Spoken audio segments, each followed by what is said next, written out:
আজ অনেকদিন পর হঠাৎ করে কোন ঠাকুরস্থানে পুজো দিতে গিয়েছিলাম।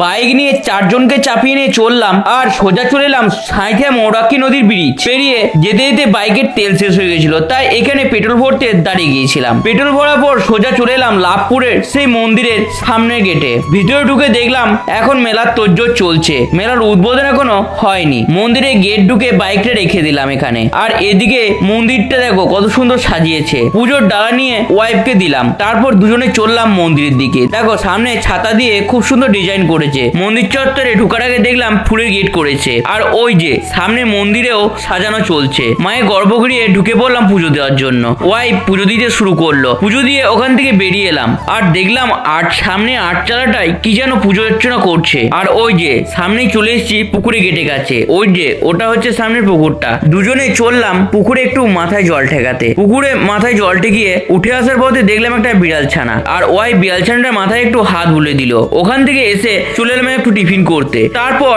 ভোজনালয়ের সামনে দাঁড়ালাম, দেখি যে অনেক ভিড়। ভোগ খেতে একটু দেরি ছিল, তাই মন্দির চত্বরে ফটোশুট করতে চলে গিয়েছিলাম। ওখানে গিয়ে দেখলাম একটা ভোলেনাথের মূর্তি রয়েছে খুব সুন্দর। একটু পর ভোগ খেতে চলে এলাম। এবার ভোগ দেওয়া শুরু হয়ে গেছে। ভোগ খেয়ে বাইরে এসে বাইক নিয়ে চললাম মেলার দিকে। মেলাতে ঢুকে দেখি যে এখনো দোকানপাট সেরকম খোলা নেই, তাই বেরিয়ে পড়লাম বাড়ি যাওয়ার জন্য। লাভপুর থেকে কে কে ব্লগটা দেখছো কমেন্টে অবশ্যই জানাবে।